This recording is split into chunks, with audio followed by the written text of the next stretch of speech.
Welcome back, everybody. It is time for some more IESF Asia qualifiers. We are still in West Asia, and we are still with the Jordan team. They're going to be taking on the Syrian team, and I am not joined by Black anymore. I'm joined here by Waxon, and I like your shirt, by the way. I'm a big fan of the triple button, the heathered shirt. You're looking great. You're looking swell. That's a nice way. I guess if swell is a compliment these days, sometimes always a compliment. Well, I could be swollen. My face could be puffy. That might look bad. But thank you, Bicop. It's great to be here with you, especially as I was surprised. I showed up here ready to see Jordan taking that game one and, cruising into another victory versus Syria. But no, as I came home, they got completely annihilated.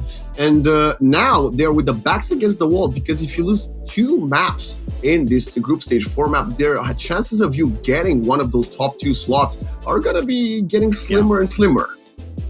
Yeah, it really does cut it to about, I would say, 5%. You have to hope for like a tiebreaker situation. Yeah. And coming off a loss like that to Iran, one, it makes Iran feel like they should be the strongest team, but we'll see, because they have to go against this Syrian roster who beat Qatar. We'll say maybe Qatar isn't the strongest Dota roster. They did beat them in a similar timing as to which Jordan lost, actually a little bit quicker in terms of how quickly Jordan lost. So Syria with Scorp Dota, Habibi, Blizzard, Vata, and I don't know. I'm going to have to ask somebody on that one. I'm going with Yabolna or Jabolna. I think Yabolna sounds about right. Yabolna? Potentially. I'm not entirely sure, but I'll ask them when I get a chance to. But this Syrian squad, they looked really strong in their Qatar matchup. They went to a Pudge, Darkseer, TA, Coddle, Treant lineup against a lineup from Qatar that is pretty on point when it comes to the meta of Shadow Fiend, Marcy, and then Windrunner, Dark Willow, and Mars. And maybe greedy on your supports with the Marcy and the Dark Willow, if that's the way they played it. And that could have been what caused them some issues, because Pudge can kind of get off to the races pretty quickly. Especially, I think that's a support Pudge, and that was a Coddle mid. Yeah, yes. And the Coddle mid is something that works very fast. So, welcome to my world. This is where I'm going to start breaking down for you. Syria won with that comp, and it was a Coddle mid. I'm the number one Coddle mid hater. I think that I hate Coddle mid. I don't think it ever wins. I don't think it ever wins games, and when it does, it's not because of him. Yeah, okay, he's got 5-10 minutes when he nukes down everybody. But even earlier today, before you joined me and Black, we had a Coddle, and it was as useless as ever. So I'm not a Syrian fan anymore. 100%, I'm backing up Jordan right now, only because if you're a dirty Coddle picker, I don't want you to be winning. Was it that first game of the Bangladesh matchup? Yes, that is the one that was. And I'm gonna say this because the reason I started, developing my hatred for Coddle mid is because of Nigma. I used to be a Nigma fan, but after seeing them lose with Coddle mid, I don't know, hundreds of times, I'm like, I just don't want to see it anymore. It hurts me deep down inside. Yeah, it'll do that, but you do work with Black often, and he won as a Coddle mid with me playing Zeus in the support role. So we did win with it before, so I do have some love for Coddle. It got me and Black a win over Seb, and he's a 2-time TI champion, and I will bring it up every chance I can to just say, hey, by the way, we won that show match. It's fine. It was pretty great. So am I a Coddle mid hater?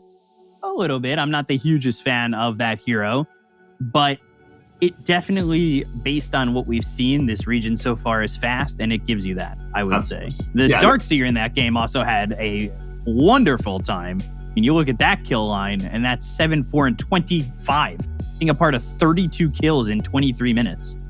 It's nuts. I would say throughout today, the last couple of days of this qualifier, there's two heroes that stand out the most for me, and they're both offlaners. It's the Beastmaster and the Darkseer, and I think at this point, if either of these two heroes make it past the first ban phase, you deserve to lose to them. They are so good. They seem to have huge impact even when playing from behind. And yeah, I hope Jordan will actually look at that and take out the Dark Seer, as Syria themselves seem to going straight for the Beastmaster ban. Yeah, Beastmaster getting banned. Brood's still getting banned quite a bit. We're seeing Brood get banned, and we're never really seeing it get picked. But from what I've been told, it's an S tier offlaner. So we'll see. One of these days, somebody's going to let it through, and it'll get picked. And then, of course, it'll be a loss. That's usually what happens. Yep. You get told all these stories, these theories, these opinions on a hero that, nothing can beat it. And then it gets slammed. It's usually not a pretty loss either. So, Jordan, they go into the Tiny. You've got Brewmaster first pick for Syria. And we saw Brew played by Jordan, and it got beat pretty hard. There was the Orchid picked up by the Alchemist. Orchid picked up, of course, by Storm against it. So Jordan know how to beat it. And I think Storm is a very strong mid laner right now. I would be shocked to see it completely ignored in a match like this.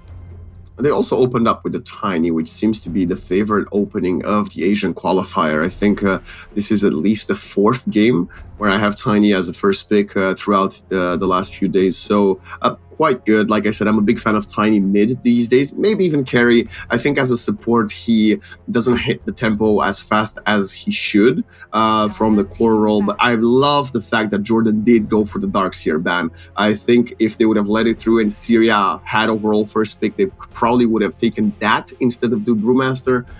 But Brew in himself, he's a very strong offlaner, maybe a top 6 in the current meta.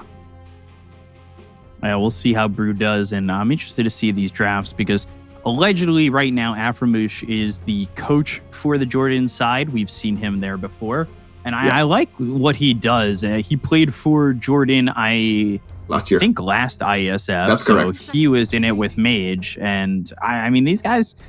That's what makes the Jordan loss, I would say, so shocking, is because we've seen rosters from Jordan perform very well. So you've got a lot of talent behind it. They actually, me and Black were talking about it in their last game, the fact that they have ATF listed as a sub. And then there's always the mystery with the Jordan rosters. Is Miracle going to show up? That's always the rumor. Maybe he comes for a game or something like that.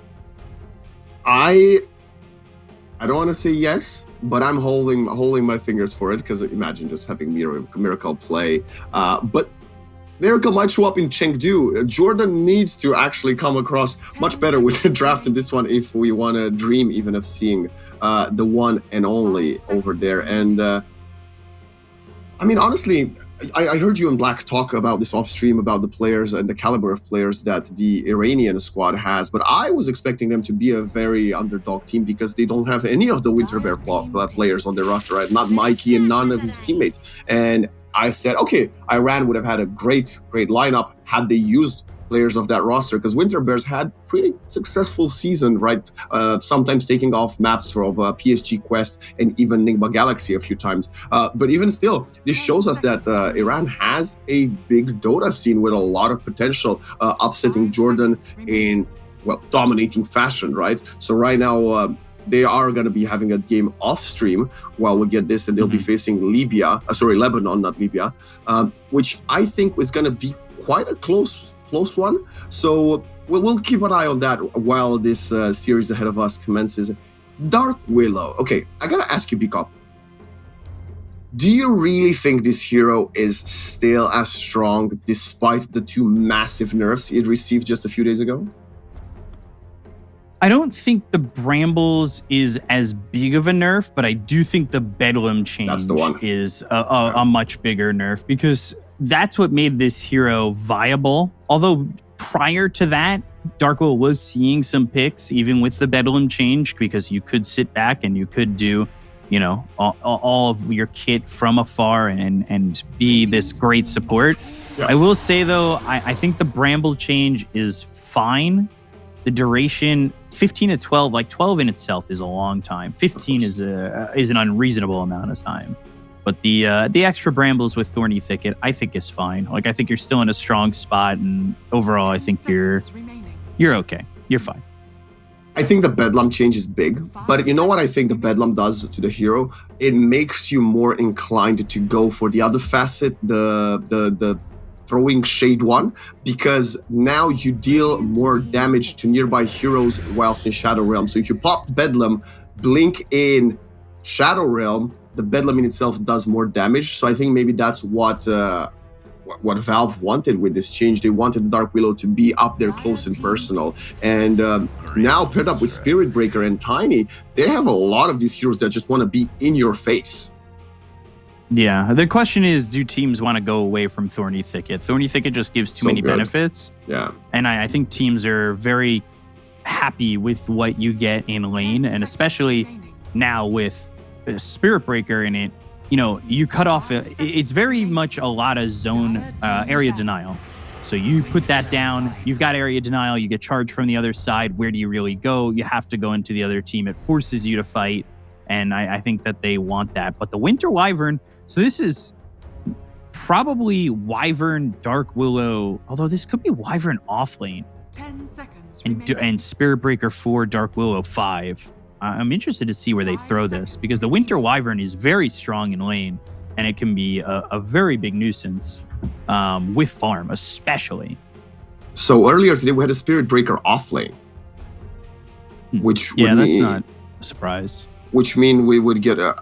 I mean, if you could choose between Breaker or Wyvern 3, which one would you go for? Especially versus CK in lane. Maybe Wyvern. Just because, especially mid-game when you've got Winter's Curse, you just control up that CK, and I think you're fine. And you could fight from afar, having Arctic Burn, taking that Dragon Sight as your facet as well. I'm more inclined to throw supports in into a core role because I like seeing supports do damage. Yeah. But we'll see. I also love a serious draft, right? I feel like we've been very focused on this Willow, Bara Drum, Winter Wyvern picks, but Syria themselves are exceptional, especially with the addition of the Grimstroke. You have the Soulbind, double Chaos Bolt, double Reality Rift, double Lasso, which is classic. And in recent times, Grimstroke has been actually picked as a counter to Batrider, rushing the Aghanim Shard and using it as a debuff for Lasso. So picking them paired up together not only is a steal from Syria, but also a classic great pairing. Even Hurling Boulder from a Primal Split Brewmaster with the Soulbind. But on top of that, you get the Inkswell for the extra AoE stun, the extra movement speed for the CK and the Batrider. So Grimstroke is looking very, very good here, as his Phantom's Embrace might actually punish Winter Wyvern if this is going to be a core Wyvern. Yeah, I'm a little worried about Jordan because the Abaddon got banned. You've got Batrider and the Lasso with, like you said, the Grimstroke being taken by them. You think about heroes that could stop the Lasso, and my eyes are on a Legion, but Legion doesn't fit this lineup unless they were to do something kind of crazy, and that would be like Wyvern mid with a safe. Well, you could go safe lane Legion, but I don't think that is something that you're entirely willing to do. We had a Slardar safe lane today, which again I wasn't a fan of either.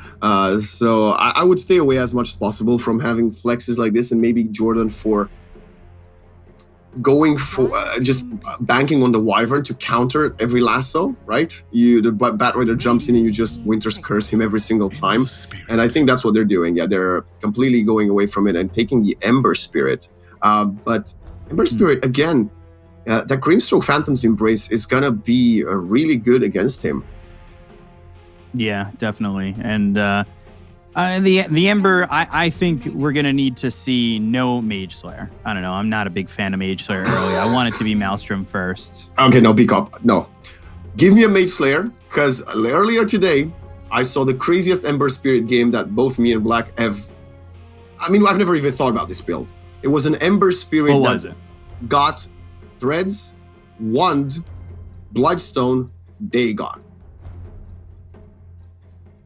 Did it win?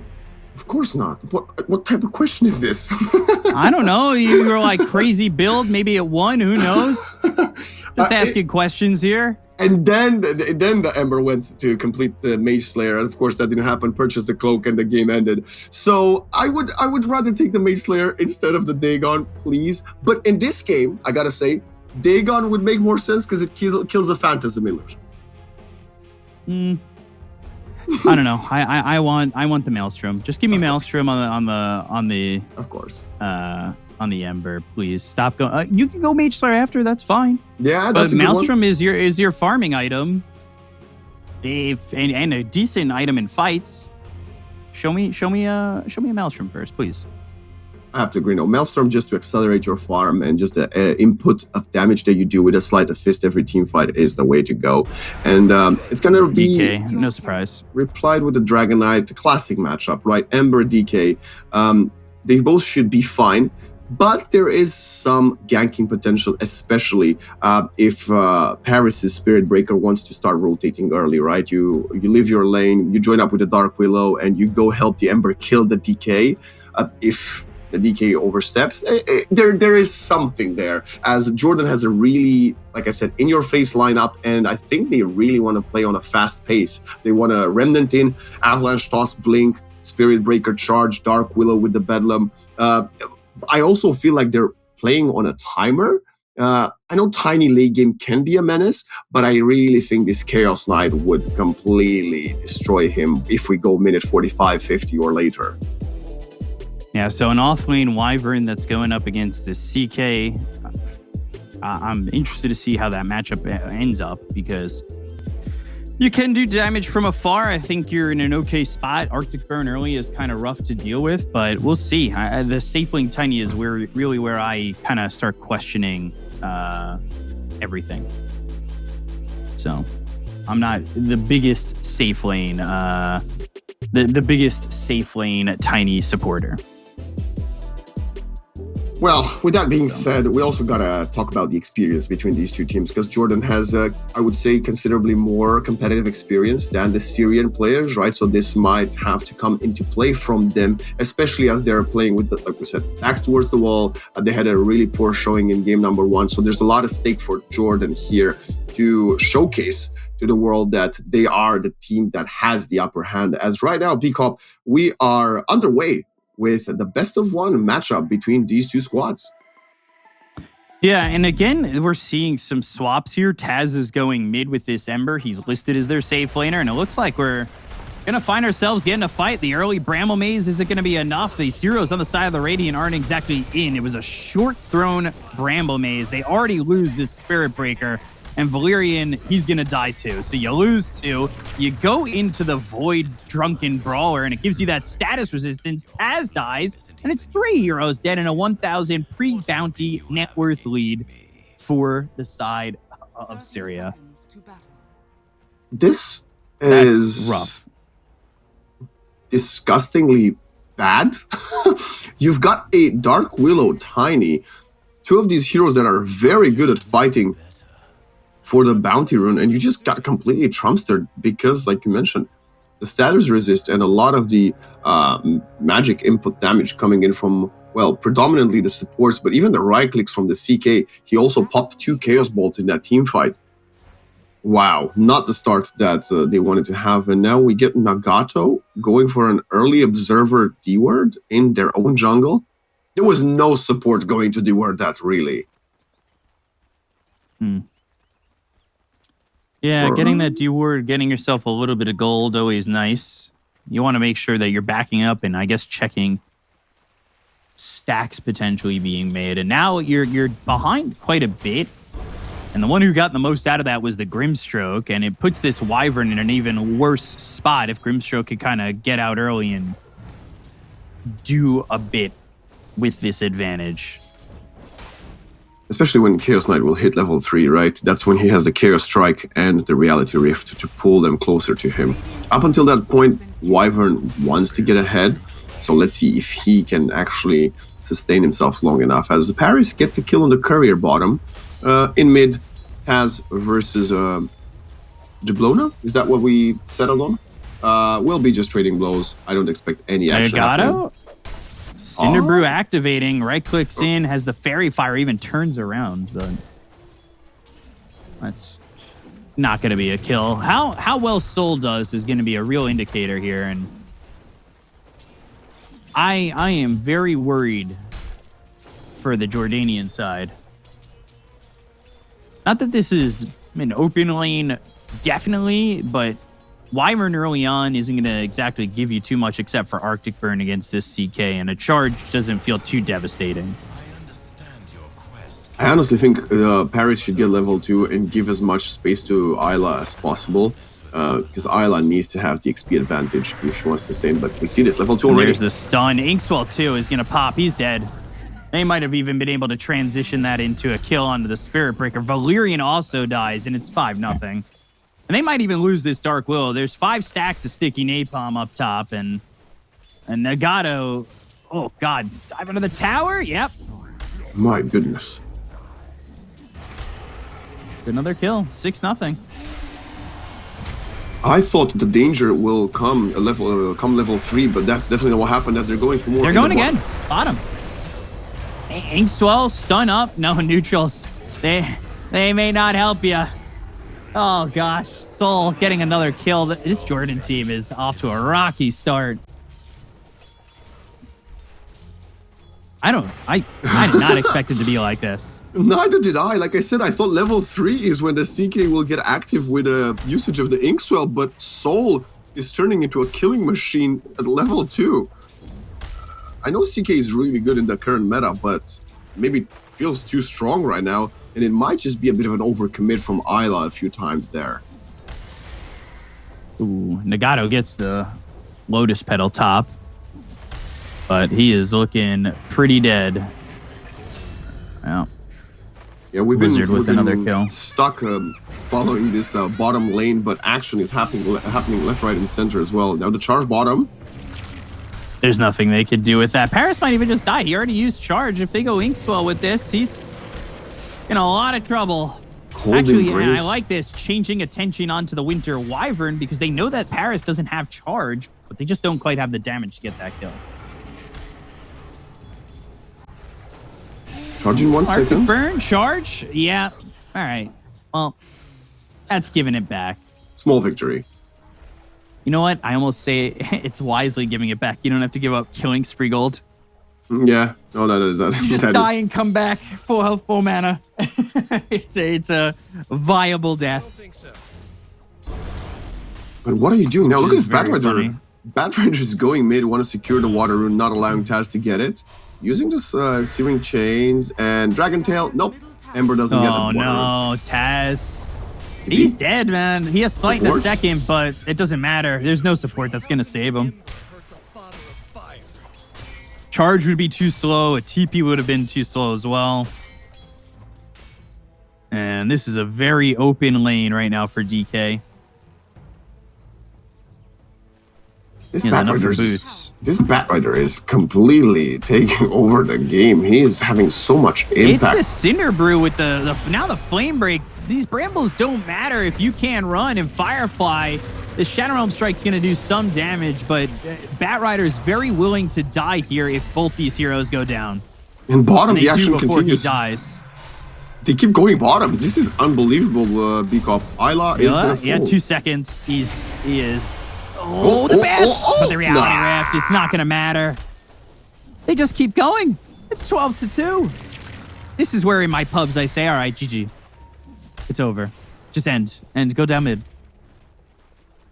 And then my team goes, it's winnable. Where's Dark Willow here? What is Dark Willow gonna do here? Like, die as well? They're gonna try and throw down a Bramble Maze, but if Soul sits back, they're fine. That's a kill again over mid. Net worth wise, if you take a quick look, it's gruesome. It's also 76% win rate probability minute 6. It's not something I have ever seen. Sometimes. It depends on the heroes. Back in the day, you used to see like Spectre get the benefits of that. Yeah, true. And they want to go for the Grimstroke. But again, Reality Rift, 2-second stun. Yeah, you'll Inkswell, but are you going to be safe enough? Inkswell pops onto the Dark Willow, so they'll have to leave the Grimstroke to die. That's a kill that they can get, but they've got the Batrider, who's level 5, 6 minutes into the game. On the support, that not means offlane. The sticky napalm's high level. You've got a lot of burn damage. Reality Rift, you have Flame Break if need be. Curse Crown will stun up the Bat Rider. And here comes the DK. This is the big turnaround they want. Flame Break on 2. They've got Soul working on a solo Spirit Breaker. They kill Isla and Nagato. He's hasted. Oh my, he wants it. Oh, nice. Into the trees, trying to juke. But eventually, yeah, he'll be spotted. Charging 1 second. Is it just enough mana? Oh, that's not the way I thought he was going to use the charge. Oh, he doesn't have the mana for the Breathe Fire. He's out. He's out. The 7-minute rune. He's going for it. Is he willing? He needs more friends here because he's just going to give up his life being this aggressive. CK's nearby. Especially going into the second Brambles. Oh, the Reality Rift, the charge. He has 5 charges on the wand, but it's on cooldown.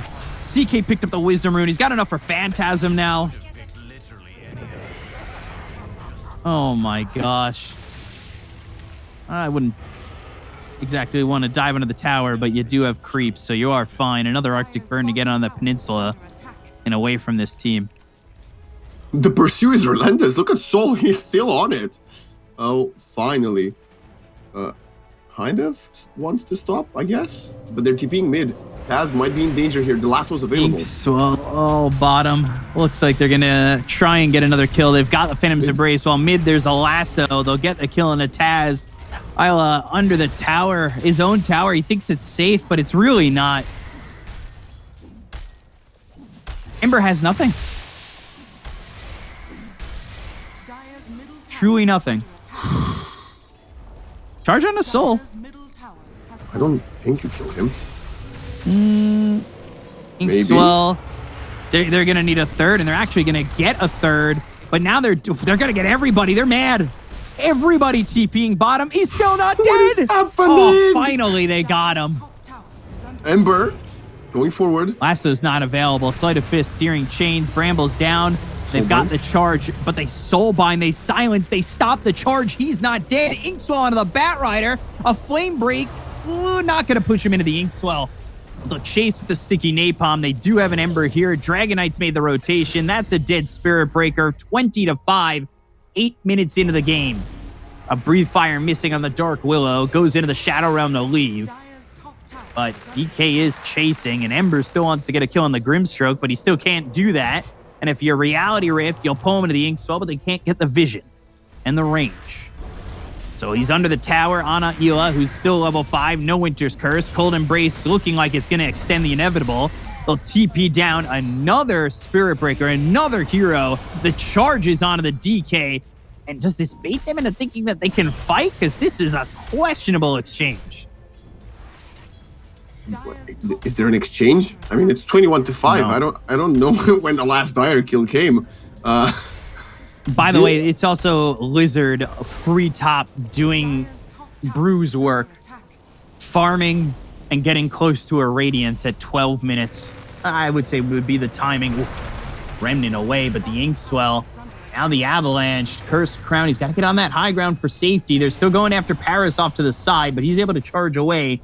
They want this vision. They want the attention onto this Bat Rider, but the Flame Break. Oh, the Breathe Fire, the damage with the sticky napalm. They're under the tower. They get the kill there on the Dark Willow. There's no tier 1 to go to. There's no way to save him. Ila's here, but he's still just level 5. They finally get a kill onto the Grimstroke. They look over at this Bat Rider. Good charge in between both him and the DK. Taz is here to swipe that kill, and it finally gets Ila level 6. They do have a Winter's Curse, though. Remnant forward. They might hold him still with it, but he pops a pretty hefty wand. Oh, and they've here. got a Brewmaster now with the Primal Split ready and available, which he'll use. This Winter's Curse is a... Ooh. Pause. I was going to say, is it going to be enough? DK, he disconnects. He might be dead. They don't have CK, but CK has TP. He could come. He wants to get the T1 to the bottom, right? That's why he's focusing the tower. I think his but you Soul's... could clean up everybody. I know. And that's more worth. If Jordan get the kill on the Dragon Knight and get out safely without losing anyone to the Brew or to potentially the Chaos Knights of Soul, it would be the first good thing to happen to them all game long, it feels like, because it would be 3 kills for none. At the same time, The Grimstroke is also respawning in 5 seconds, but thankfully he doesn't have a TP for 20. So Jordan, if Soul gets greedy with the tower, they could get away scot-free. I'm actually not quite sure Paris can survive here because I think the Brewmaster will just focus him. But because what is happening? Look at this net worth-wise. Batrider is about to outfarm every single player on the Dire side. He's just 450, 500 gold behind the Tiny. Otherwise, is outscaling and outfarming the Ember and the Wyvern. Just no. A little worried about this disconnect, but yeah, Batrider, he's got some small items. He's got Tranquils, Null, and he's going into drums. He wants that blink. But I will say, it does feel as though that there might be some consistent internet problems here with the DK. From what I'm assuming, I'm reading in some of the non-English. Well, I saw it says, welcome to MENA from Sal, which is very interesting considering the Jordan players have played in MENA, well, for a big part of their careers, I would say. So quite interesting fighting words from Sol. I like seeing that. Otherwise, I didn't quite... Yeah, please, go for it. I was going to say, I'm just looking at these 3 heroes. They're all hit with Breathe Fire on the corrosive facet. So their damage is lowered by 30%. Yep. They're also slowed with the Cinder Brew ignited. The Wyvern is stunned. There's still the Cyclone, I believe he could apply. DK has 300 life. No wands to pop. I'm wondering, is there any way he survives right here? I am positive he dies. I don't know. I've seen crazier things. I am positive he dies. If you Cyclone the Ember... no. You got to Cyclone the Spirit Breaker. I believe... No. Yes. Because the Spirit Breaker's charging right now. Yes, but he still has to get that bash. And he's slowed on this charge. I think you gotta Cyclone the Ember, and then pray that the Splinter Blast doesn't do sufficient damage to kill the DK. Oh yeah, there is a creep getting Splinter Blasted, isn't? No, he has it. There is no Splinter Blast. He's gonna cast it right now. He's stunned for the moment for like a 0.3 of a second. He doesn't have a BKB or Yulscepter. What? Because what? He's dying. He isn't. This Dragonite does not survive. I've seen crazier things. I would be willing to bet, although I'm not a betting man, that this Dragonite dies here. And look, he's now back. Dark Willow dropped out. Yeah, that is apparently hashtag Mina things. Okay, how far away is the Void Panda? Because if he uses the Astral Pole, right, onto the Ember Spirit, or the other way around, Astral Pull onto the Spirit Breaker, and Cyclone then the Tiny, because Tiny has Avalanche in a second. Yeah, and Toss available. Maybe then, fine, I'm willing to give 1%. There's a 1% chance he survives. I'm here for it. Also, I'm here for it. Yeah. I'm here for it. How much will he regen? Let's see. We're getting back in it. Let's go. Here we go. And alive and dead. Well done, Miko. All right, it was as simple as that. He threw the tree. I didn't calculate that into my options here. CK is here. I did calculate coming, and he's got the Phantasm to break off that Cursed Crown, but can they get anybody on this? They don't have a lot of mana to work with, and Grimstroke is walking mid because he doesn't have a TP. Now he does. But Nether Strike? All right, well, this is Paris in trouble or Soul in trouble. Bash? Soul, he's dead. Grimstroke not there in time to help. All of a sudden, it's 5k to 3k. Should have taken the tower. Should have taken the tower. Batrider will take it because he needs the gold. He's got drums now. I mean, this Tiny now. completely jumped up the network because he was alive in that entire skirmish. So he got a huge gold influx and a lot of the XP going towards him. So that's very good. Quite exciting to see him being the only saving grace. Also, what are your thoughts on the facet that he took? Because even on mid tiny, we'd still see the toss facet, but we did go for the insurmountable, which is going to give him slow and status resist from strength. Do you think that's the correct one, even if you're playing core tiny? I think so, just because you need the slow resistance and the status resistance against this Bat Rider and this Brewmaster. You need something. Okay. I think the matchup called for it. And it's just tough to play against these heroes when you're getting constantly slowed and constantly, you know, lasso, even that 10% status resistance might help you out a little bit. They've got lasso, and Taz doesn't really have mana, but he remnants all the way out. And they are on top of the Dark Willow. They're continuing to try their onslaught. Flame break into the lasso to stop the TP. And Nagato ends up dead to a Bat Rider that apparently loves to buy back. Oh man, he's only level Hasn't 5 done it yet, still. Only level 5 on this Dark Willow. I think it's also That's quite level painful. 8. So is Grim, actually. Wait, who's level They 8? did steal both Wisdom runes, both Grim and Bat Rider. Oh yeah. No, I was thinking about Dark Willow. No, I know. I'm just saying in comparison, Oh yeah. both supports are level 8. I've seen Winter Wyverns position 5 that have higher net worth at minute 12 than this current Winter Wyvern. And that's not throwing any shade, it's just an observation.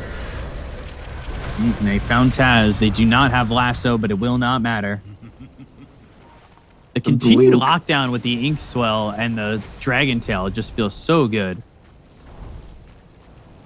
Again, I don't think you need to stop fighting. You lost a couple there. You're back up to 5k. You've got your blink mechanic. You've got your stun, your lockdown. Somehow Bat Rider's got 1,100 more gold after picking up the drum, so he's got more gold ready to go and potentially a blink dagger in the next few minutes or so. Item-wise, Dire don't really have anything coming out. They want Mage Slayer on this Ember, but good luck with that. I mean, he's not getting a Maelstrom.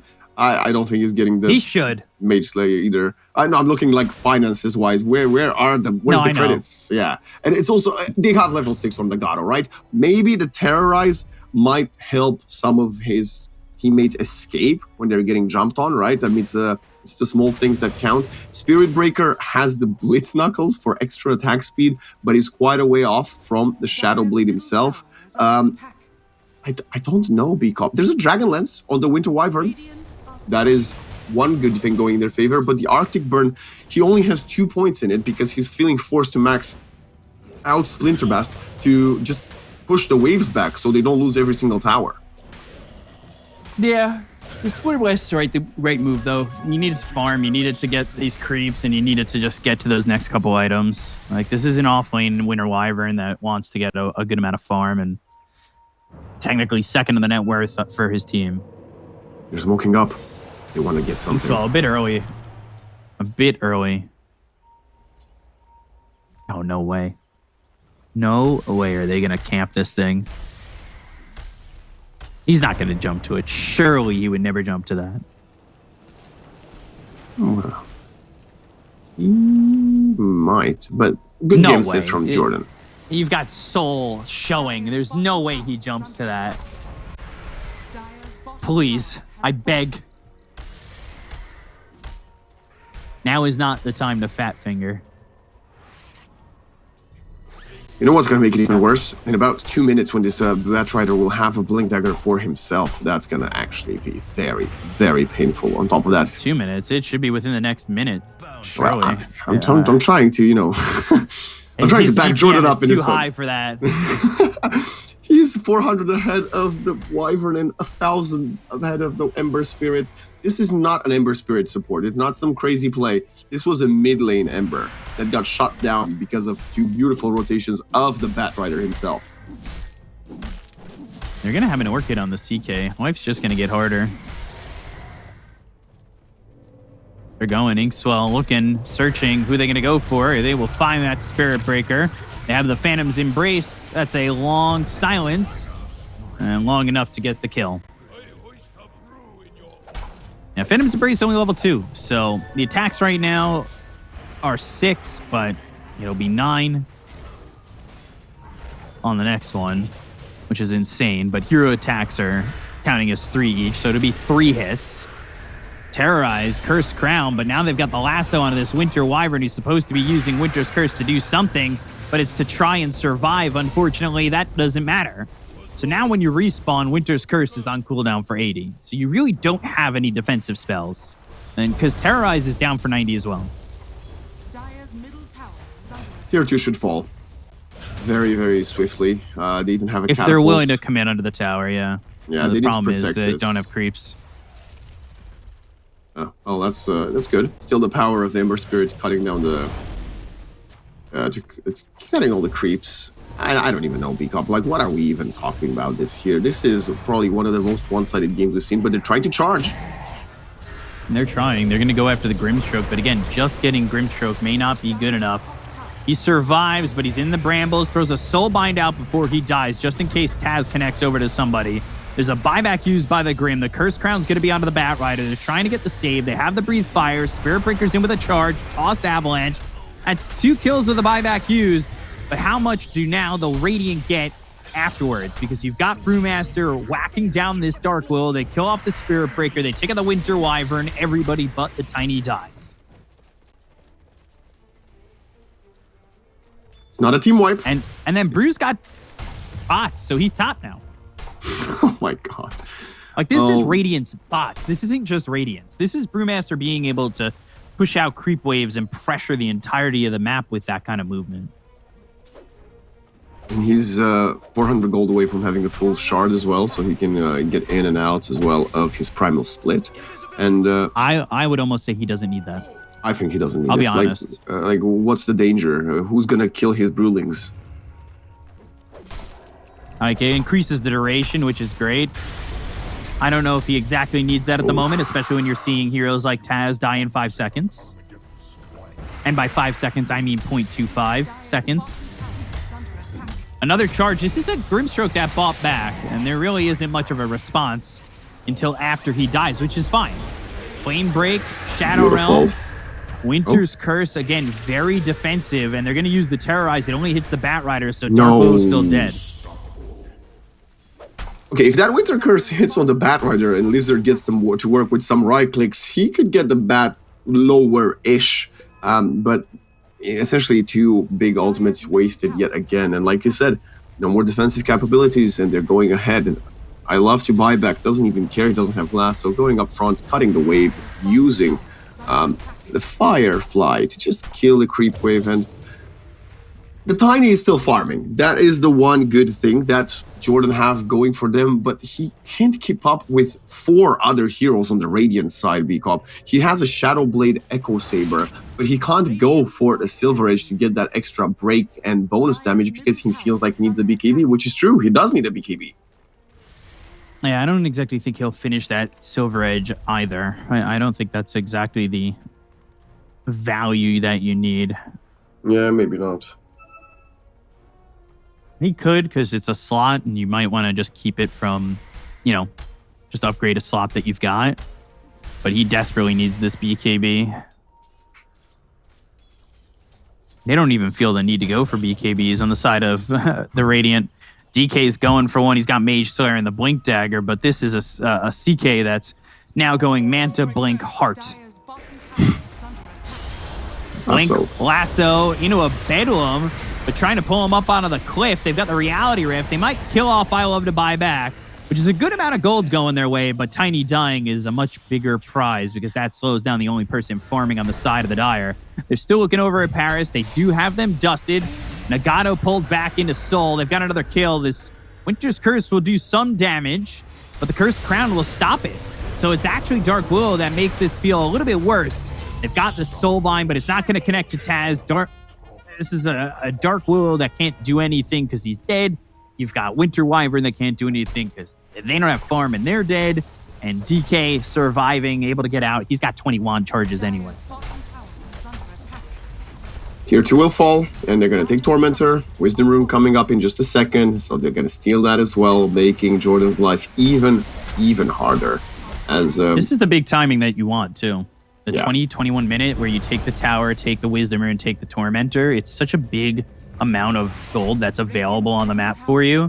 And now Spirit Breaker is saying, oh, they're all at my base. I should be able to take their Wisdom Rune. Unfortunately, they TP'd back. And if I was Spirit Breaker, I would have thought that Phantasm was that they saw me. He doesn't care. Just gonna use it to farm now. It's an easy walk in the park for Soul. They're getting another kill on Grim. I think this is where Scorp Smurf died the third time in a row. This is the only kill that Jordan seemed to be able to get. But also... he's not the one with net worth. Exactly. He's the lowest net worth on the server. He doesn't care. He's the lowest one. No tears for no net worth. Gosh, man. It's so much of a struggle. Jumping in. Oh boy, lasso. Nice. Okay. They've got the Cyclone. It's onto the Winter Wyvern. They looked for the Terrorize off screen. They avalanche toss. They do kill the DK. That's good gold to get. And that Orchid Burn will kill the Winter Wyvern. They don't even have to look at guys dying. Cool guys don't look at kills. And then a Cyclone, Shadow Realm, and a TP out. Yeah. That's good. Finally, a good trade. Yes, you still lost your offlaner, but again, this Winter Wyvern could be as well as support. If Tiny doesn't die and you trade one for one of the big cores of Syria, you are very, very happy with that. Soul, though, says, okay, now let's see what you can do to me, because I really want my creeps to take your tier 2 tower. It's on a sliver of HP, so it will probably end up falling in a matter of seconds, but spots Nagato. Oh boy. Charge, Phantasm, Soul. They put a Remnant down by the tier 2 tower, so they're able to go over to it. Soul might be in a little bit more than he can chew. A little good of the Reality Rift. Soul trying to survive. Splinter Blast, Bedwulf. Now they've got the Nether Strike. They're all trying to go. They'll kill Soul, but how much will it cost them? That's the biggest question, because they're going in with a Cinder Brew. They've got themselves this Flame Break. They'll kill off I Love to Buyback, but there's the Soulbind. The Phantom's Embrace. The Ink Swell is there. They'll kill off Valyrian, and they'll take out Paris. So yeah, you killed 2. But you lose 4 again, and it's just numbers-wise not great. And I was going to say, you know, the net worths aren't awful for the 2, 3, 4 of the Dire, but the Radiant net worths are so inflated, so high, that those net worths don't feel good at all. And that trade, which was a very one-sided trade numbers-wise, still allowed the Dire side to get 1,600 gold, and Syria with 2,000 gold. So only a 400 gold exchange positive for the Radiant, despite getting more kills. That's what happens with Dota 2. It's the rubber band effect. When you play from behind, even if you get less kills in a trade, you are still getting extra, or, you know, coming out on the plus side of things as... we see Tiny, right? We know how strong Tiny can be, and we saw him do a lot of good work in that team fight, getting to just whack everybody with a tree grab. And now he's only a recipe away from having the BKB. The biggest issue is that Batrider can still hold Lasso for that BKB. Yeah. And they still have a Grimstroke with a Soulbind. Yeah, Pierce's debuff immunity as well. Both those spells do.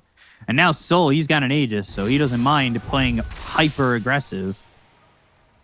Batrider also going for Yules. He's got so much gold. He's as farmed as this mid Taz Ember, who does have the Maelstrom now after this Mage Slayer, and he's going into the BKB.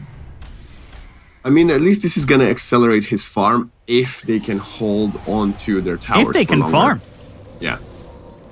Look at their Slice there. Soul doesn't have the Inkswell landing, but they go to the Lasso. They've got the Orchid. They'll get the kill, and I Love to buy back, but now a double silence with the Phantom's Embrace and the Soulbind.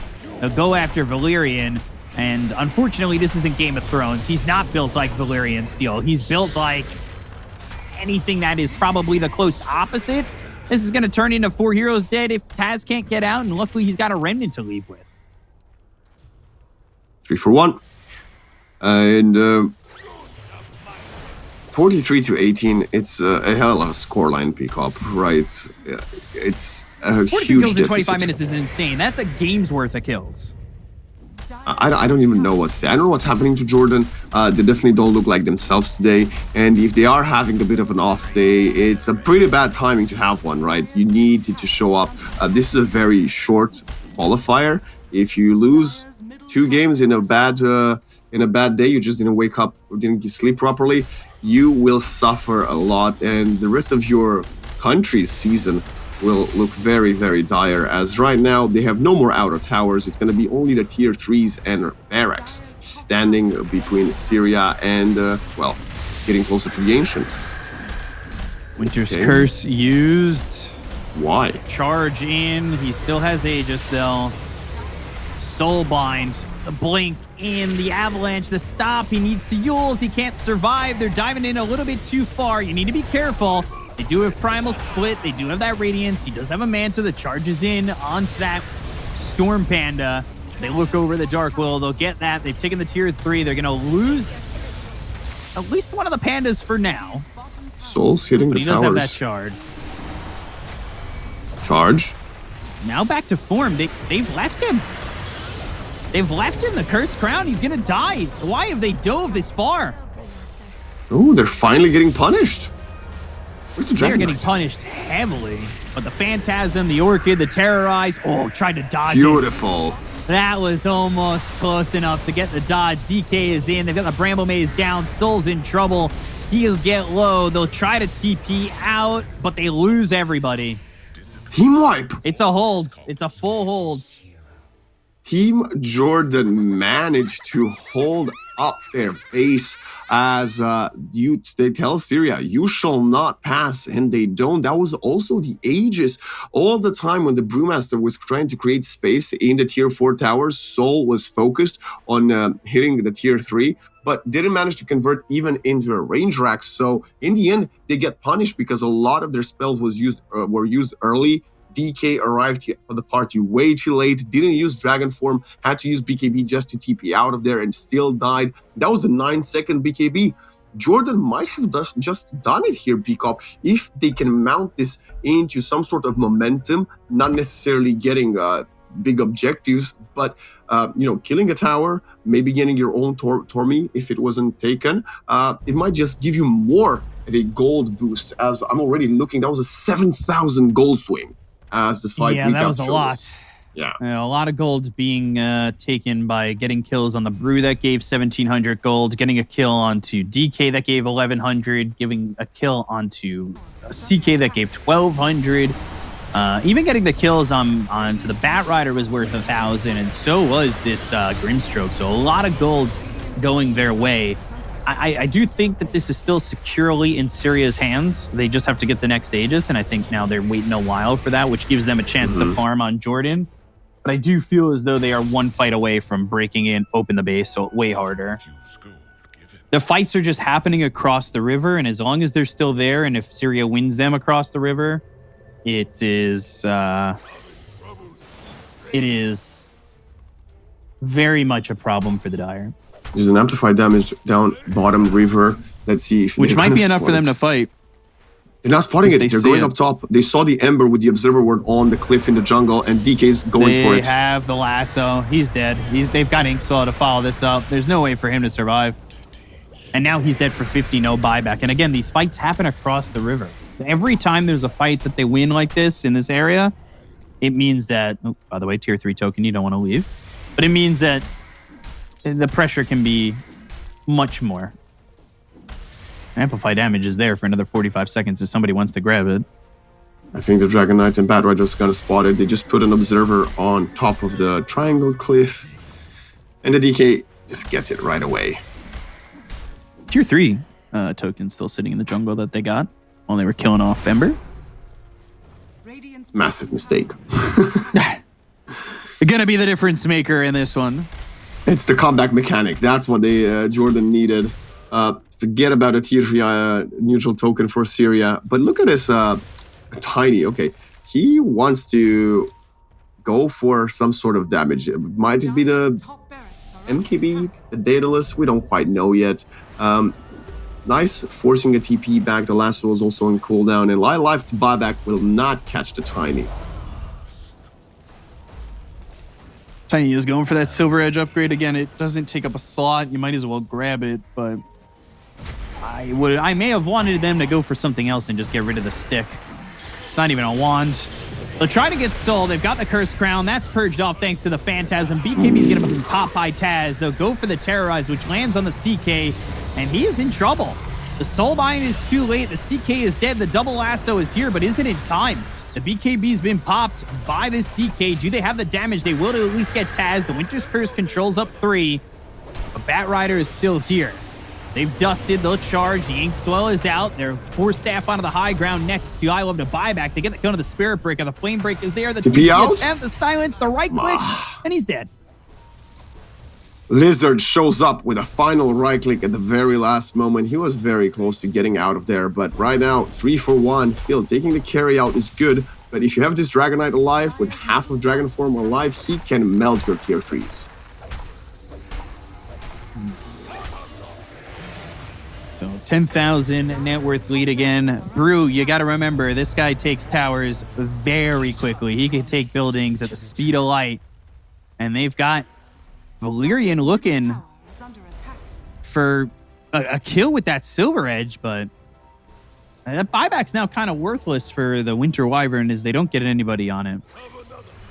I think if you're Syria, you see that your cores can die in these skirmishes as the bigger items have started to come up for Jordan. So what you should do is probably wait for the next Roshan.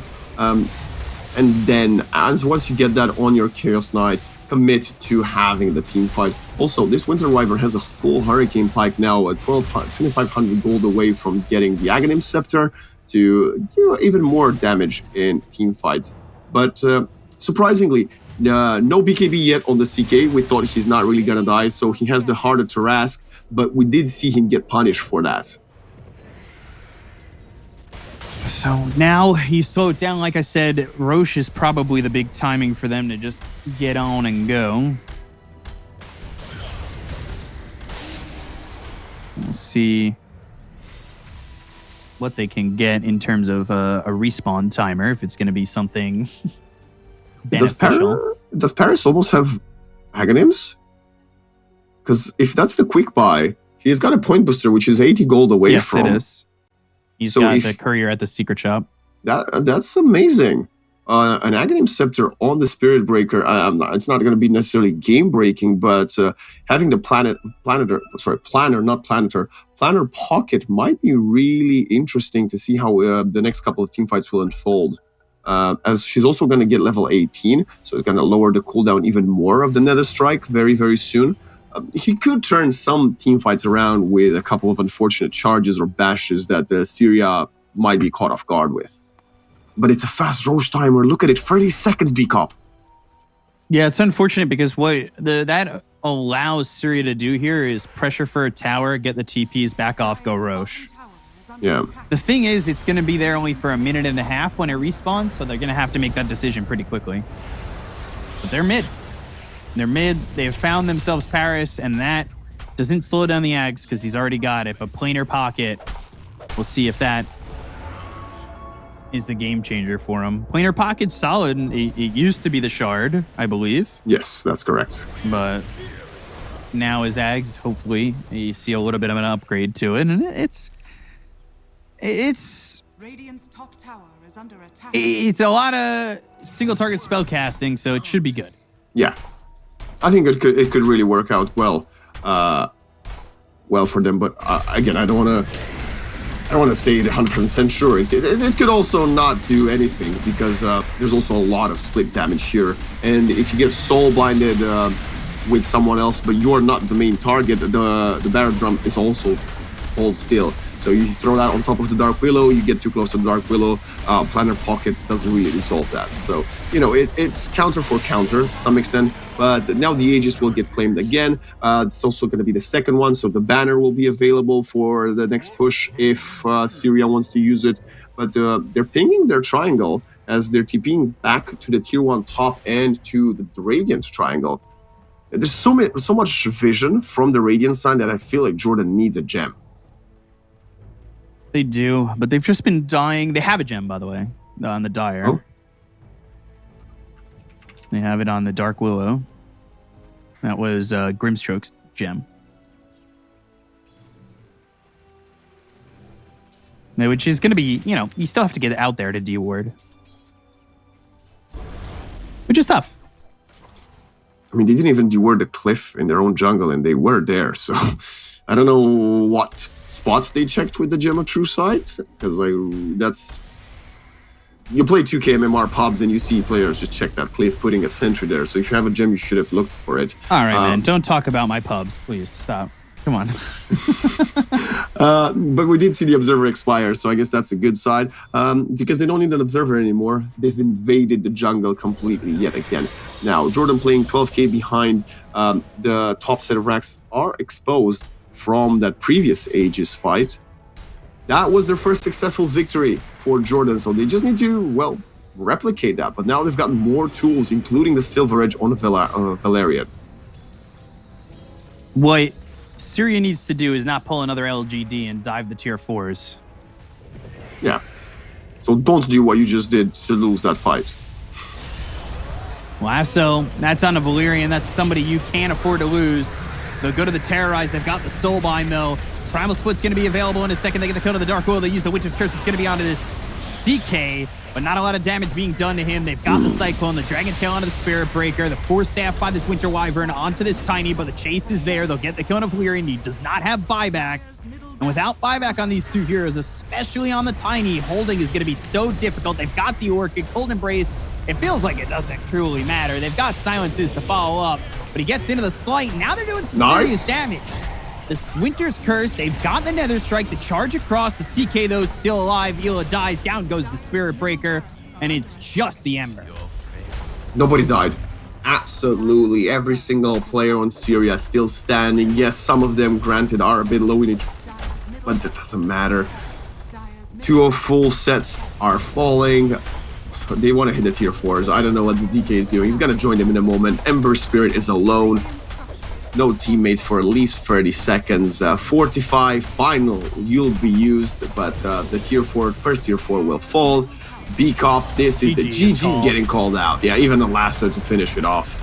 What a performance from Syria. And with that being said, Jordan, right now, they can only hope for a tiebreaker to fight for that second place, because otherwise that means their dreams of playing at the World Esports Championships or even Chengdu are gone. And this is a team that made it last year, I believe, all the way to top 10 in the World Esports Championships. So we might not even see them play in the Asian qualifiers. Yeah, this is a rough one here for Jordan, unfortunately. And I just think that it puts them in a bad way. Though I will say, Iran, they were losing. They were down 12,000 net worth, which would have given them, at least Team Jordan, a better shot. But they have pulled it back, Team Iran. They were down 12K, and now that game is even between them and Lebanon.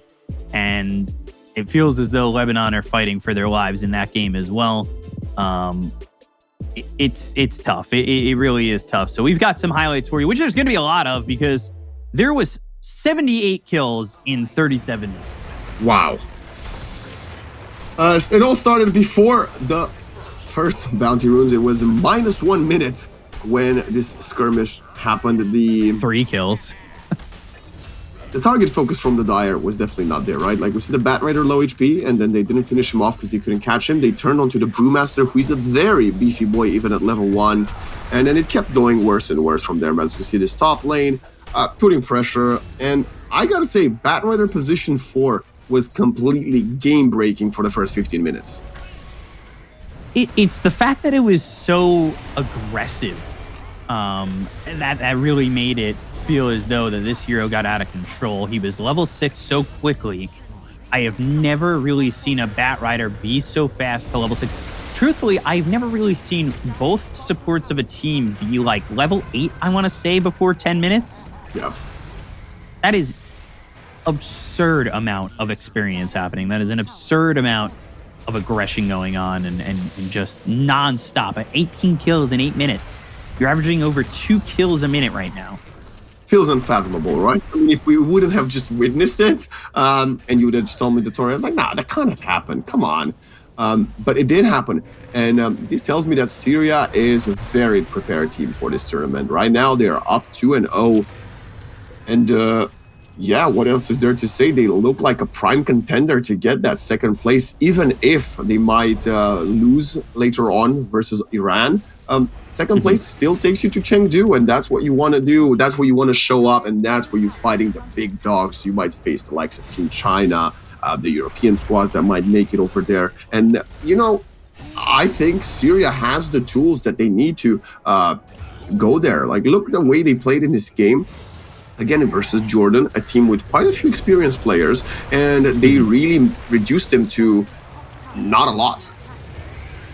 Yeah, it was really tough for them to get back into the game, and they showed some showings of coming back in, but ultimately, at the end of the day, they were just overwhelmed by the band-lading stage that they had that allowed the side of Syria to just jump down their throats, truthfully. This was 31 kills at 18 minutes. Like, the highlights go on and the kills don't stop. It's insane. It truly is just so ridiculous. And it puts Syria in a good spot to qualify. They're 2-0. And if Iran loses to Lebanon, it puts them in an even better spot, because that would mean that would mean Jordan are 0-2, Iran's 1-1. Usually it's 3-1 to get through.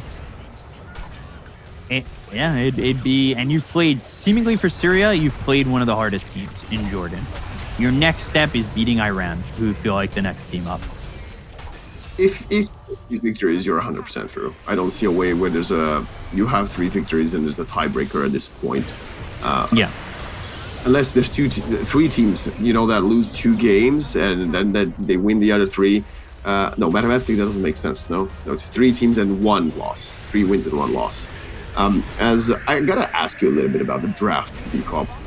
What did you think in the end of this core Winter Wyvern? Because I feel the reason you take Wyvern is because you wanted to be an absolute destroyer in the 10 to 20 minute mark, and I feel like we didn't really see that. I want to say it was one of his go-to picks, if I recall correctly. It's like one of those comfort picks for him. But just there, it did not work, unfortunately, and it didn't get away with anything because the lane was so difficult. And I don't know if that was completely on him, but Syria absolutely pressuring so heavily made his life very difficult. And unfortunately, you can't really expect a Bat Rider to be, first of all, in this clip, a higher level than him, but to be everywhere all at once. It really did feel like this Bat Rider was everywhere. And with the early 6 and you not having 6 for so long, your chances of doing much in the game are slim. Yeah, it was diminished from the get-go. And we see now one of the final fights, if not the absolute last one, when everybody died and it was only the Ember Spirit still standing. It has trying to do as much damage as possible here, barely surviving, getting a Sleight of Fist off. While the Winter Wyvern was getting pulled back into that. In the end, the Fire Remnant was getting the Ember away. And he got the BKB, yeah. It was quite tragic to see, right? Because in previous years, Jordan has always put up a good fight. And it's because their team was so good in the last few years that probably forced the rest of the nations in the region to practice and get better at DOTA for the next coming tournaments. And we saw it today. Back-to-back teams upsetting Jordan. Okay, maybe the game 1 wasn't an upset, but I would say this one, they should have been the favorites, or at least they should have had a close game. And they never really got going, as we see right on the recap of the stats that we have from all 10 players and the damage. My goodness, I don't think they played these heroes, but these are some great numbers nonetheless.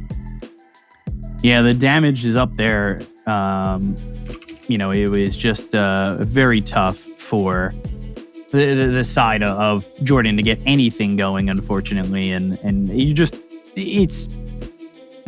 I just don't know. I don't know what else there is to say for Jordan, except you hope that maybe they find a way into getting into the top spot, which, and another live update here, Lebanon's up 7,500 net worth. They have taken back a lead. They've broken the high ground. They got the tier 3 mid. So maybe, just maybe, they can pull off a victory there over the side of Iran, which gives Jordan some hope. Yeah. Well, we'll have to see. I'm glad that I get to see a bit of an in-depth look at that. But yeah, congratulations to Syria for a very, very strong performance and showing as their first game on stream right now, BCOP. And hopefully they can manage to carry on this momentum and give us a hell of a fight versus Iran, right? That's what we want to see. We got to have a few competitive squads going head-to-head, battling it out to the very end, even though they will most certainly both qualify at this current moment in time for the AEC Chengdu. And BCOP, while we look and wait at to go to our break before the next match, looking at the teams that have already made Chengdu, other than China, of course, who we know are the heavy favorites most likely, which one of the other squads do you think will be a contender for that 2nd to 4th slot? The Philippines, if they keep that execration lineup, and I would say Kyrgyzstan as well. Mm-hmm. Yeah. And then Malaysia, truthfully. So despite Uzbekistan playing relatively well yesterday, you don't think they have what it takes to maybe break into the top 4? I think Kyrgyzstan, it will be tough if they get their 2 players back. Yeah. It does come down to that. It does come down to whether or not they get themselves back Zayat, if he comes in the mix. I do like Seneko. I think that Uzbekistan is definitely going to give a run for their money, but it will be a little bit difficult if they do get those players back, because it was supposed to be Kami and Zayat. If they come back, we could see that be a lot stronger there for Kyrgyzstan. Uzbekistan, they look strong. I'm not sure. We'll have to see. It's going to be close. I think it will be interesting, to say the least, right? And it depends what team China is fielding. I know you and Black talked about this. Me and Black had a conversation as well this morning about who we'd like to see on the roster. But because I believe Chengdu is in similar time with TI this year, a lot of the big famous Chinese players, even the ones that didn't make it as players to TI, might just want to go and watch, so they might completely skip it. Although I find that quite hard to believe, because whenever China does field a home team nation, they put some of their best players, because they are, playing for that national pride a lot more than the Western teams. Yeah, they usually put everything on the line. They have a lot of players that can do crazy things here for that roster. But again, it's up in the air on whether or not we're going to see that. So it's something they should hopefully announce closer to the event, which team we're going to see. And I'm wondering who we're going to see from here, because right now it is Syria at the top, and they stand alone at 2-0 for the moment. But it looks like that's going to stay that way as I continue to see Lebanon take a further and further lead. Oh, are they? Oh, wow, that is impressive. Yeah, they're up 23,000 now. Wow. Okay, I think that might just be 23,000. You can come back from it, but it's again a hell of a mountain to climb. As we will also be blessed with an interview in just a few moments, because I'm quite excited to see who we're going to be getting from the Syrian squad, and ask them how comfortable they feel at this moment in time. Right, starting off this qualifier, very, very good. So shall we have them on stream already, Bicop? Yeah, I'm ready to go. Let's get and introduce Scorp into the mix, as we'll see him in here. Scorp, how you doing? Great win, guys. You overwhelmed them. How's everything going on over there? Thank you. Yeah, everything going all right. We are trying our best. It wasn't easy, but we were a little bit more prepared, I guess. Like, we were ready for them, and hopefully for the other teams as well. It seems like you guys are really prepared. You guys played pretty quick and aggressive Dota in that game. Is that usually your style, to play that fast and definitely killer kind of style? Yeah, it's always our style to play fast Dota. Just if we won our lanes, game went okay on lanes. That means we can take advantage of it and snowball in the game. Okay. Were you worried about the Winter Wyvern at all? Because that's not a pick we see too much of, and in a core role it can be abusive, but it didn't seem so there. Yeah, we were actually worried because the high ground were tough for us. If you realized on the top side, we kind of messed up because we were like a little bit hype, I guess. We lost positioning and we lost the team fight and we got wiped, but we could recover, and we knew like already the game already over at some point. It was a mistake, but it wasn't killing mistake. Like, needed more mistakes, maybe we could just lose the game. But luckily we won. Definitely waxing you up. Of course, Scorp, first of all, congratulations for your 2 victories already today. You look very good as a squad and getting closer and closer to qualifying for Chengdu. My question is, how does it feel for you to play representing your home nation? I mean, it feels awesome actually, because like, you know, it wasn't easy. We had to really prepare very much. We had some difficulties like with internet connections and with some internal issues in the team, but we overcome everything and we tried to play some scrims. We tried to improve in the waiting time to the tournament start, and we are here trying to prove ourselves. Fabulous. Well, thank you very much. It's a pleasure to watch you. Yeah. Thank you for having me. All right, have a good day, Scorp. It's been great. What a great, solid squad there. As it does feel like Syria is towards the top, and I do have an update once again. Yep. Lebanon's won. They won. Wow. Yeah. Well, this is throwing a bit of a spanner in the works, you could say, Peacock, because at this point, that means even there's 3 teams still with a potential to fight for this one. Because I assumed Iran would win, which would have made them pretty much guaranteed a slot. But now that means there's still a lot to play for, even if you are on Jordan's side and you're down 0-2. Yeah, it's if you lose. If Syria gets that win and Iran's got 2 losses, that gives Jordan new life. There's a lot going on here, but we'll have to see. We're going to be going to a quick break. We'll be seeing you for the next BO1. Stay tuned. We'll see you in a bit.